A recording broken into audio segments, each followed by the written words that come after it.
నిన్న ఎక్కడంటే ఆ సూర్యాపేటలో ఎక్కడనో ఒక చిన్న ఇష్యూస్ జరిగినాయి.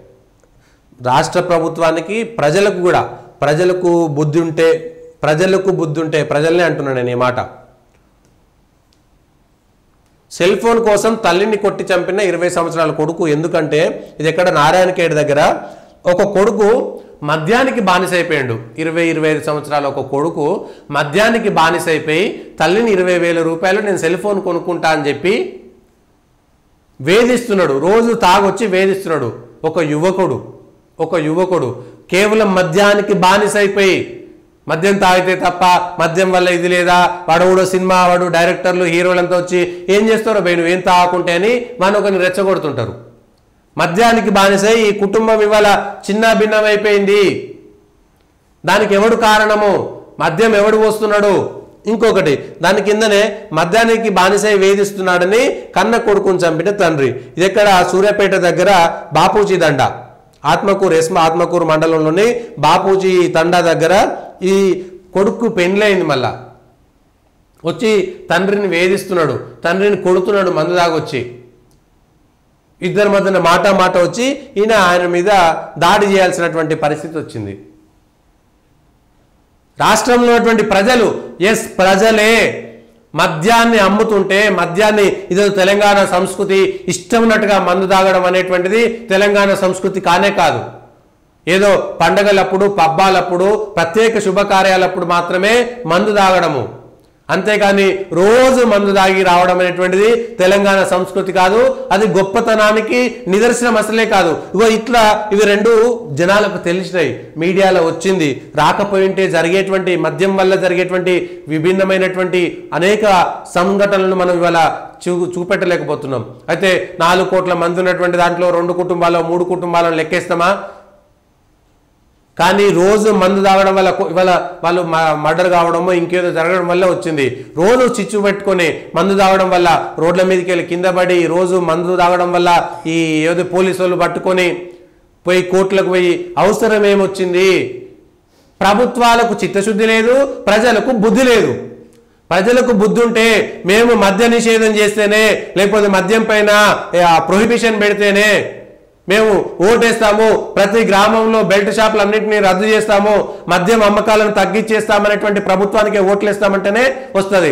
ఇక్కడ ఎవరు చర్యలు తీసుకోవాలి?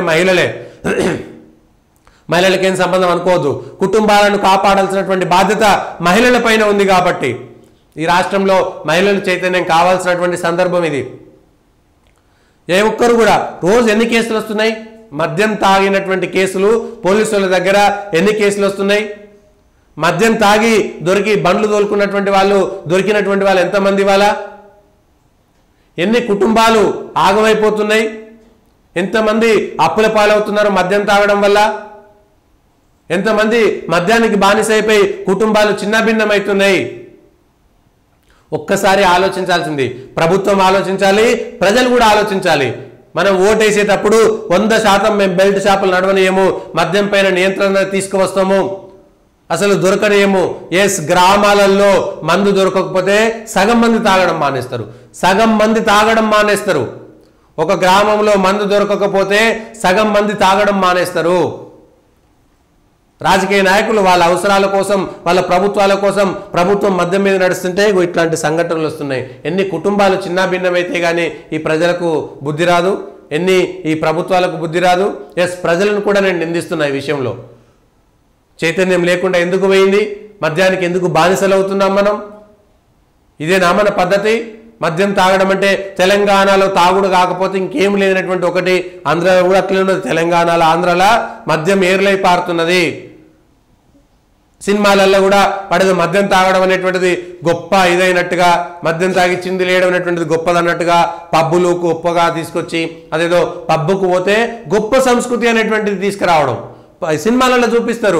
పబ్లకు పోయేటోడు, అరే వీకెండ్స్ వస్తుందంటే పబ్లకు పోకపోతే ఎట్లా రబోయ్ అని ఒక కొత్త సంస్కృతిని జోడిస్తున్నారు. ఇది ఎక్కడి పద్ధతి? తాగేవాళ్ళు ఎప్పుడైనా తాగేటువంటి వాళ్ళు ఉన్నారు. ఎప్పుడు ఏదో పండగ చేసుకుంటే, ఏదో పబ్బం చేసుకుంటే, ఏదో శుభకార్యం జరిగితే, లేకపోతే ఏదైనా అశుభకార్యం జరిగితే ఏడాదిలో 2 సార్లు 3 సార్లు 5 సార్ల కంటే ఎక్కువ మందు తాగేటోళ్ళు కాదు. వదిలేయండి, ఈ మందంతా తీసేసి కేవలం చెట్టు కళ్ళు మాత్రమే, ఈత కళ్ళ తాటి కళ్ళ చెట్టు కళ్ళు మాత్రమే ప్రోత్సహించండి. అది కూడా మందు కళ్ళు కాదు, కళ్ళు కాంపౌండ్లో ఉన్నటువంటి క్లోరోఫామ్ ఇవన్నీ పెట్టేటువంటి కాదు, కేవలం ఆ చెట్టు కళ్ళు మాత్రమే ప్రోత్సహించండి. తద్వారా పాపం చెట్లు ఎక్కేటువంటి వాళ్ళందరికీ కూడా వాళ్ళకు జీవనోపాధి వస్తుంది, వాళ్ళ మిగిలినటువంటి ఆరోగ్యాలు ఖరాబ్ కాకుండా ఉంటాయి. ఇగో ఇది విధ్వంసం సృష్టిస్తుంది. ఇది ఒక్కసారి ప్రభుత్వాలు ఆలోచించాలి, ప్రజలు కూడా ఆలోచించాలి.